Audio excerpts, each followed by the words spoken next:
institution can't do it alone. That's why we came here today to share our commitment to 3 important areas.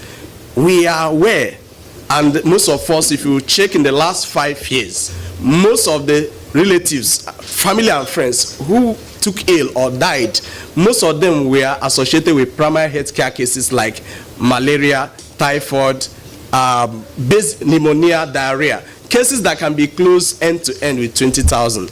And there is no strong or functional platform that provides succor when this happens. We just wish, okay, it's not my portion, but people are dying. So what we have done in the last 4 years to 5 years is to provide succor to so many of these institutions, these patients in public hospitals. And that's part of the collaboration between Health Emergency Initiative and Sterling Bank.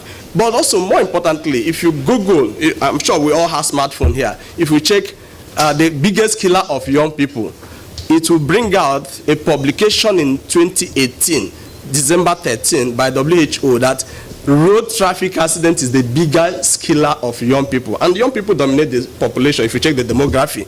This collaboration is aimed at providing timely response to post-crash care. So when they are taken to all these selected public institutions, about 28 of them in Lagos, for instance, they are giving resuscitation and stabilization on the comfort that our organization would pay the initial 20,000 for their resuscitation. Citizens on how to handle this, and we will continue to collaborate and develop methods of bringing this awareness to the regular guy on the road on how to handle people that have accidents. It's beyond, it's not even taking pictures. I know what people do today is to take pictures and post and say, I was there. But what do you do? How do you react? How do you save a life? Because the first few minutes, the first hour, actually determines whether the person is going to live or die, or whether the person is going to suffer a permanent life disability or not, like the case I told about my dad.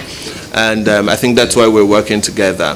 There is also this particular aspect to it where hospitals are a little bit, well, I say, scared of admitting people or resuscitating people or giving emergency care to people, because they feel, how do we get paid for what we are using? How do we get paid for our time, our medicines?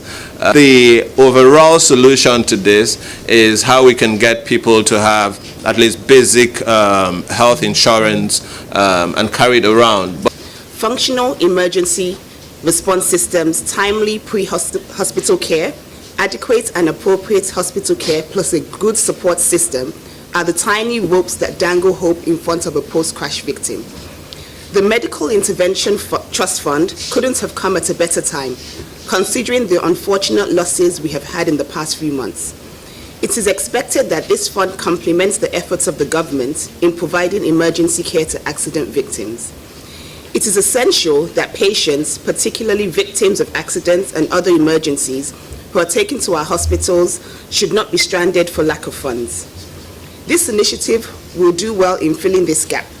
For such a laudable initiative, it is expedient that we put sustainable funding measures in place to support it and ensure that more Lagosians get care when their lives literally depend on it. As a State Ministry of Health, we have keyed into the global drive for technology in healthcare delivery through our Smart Health Information Platform, also known as SHIP.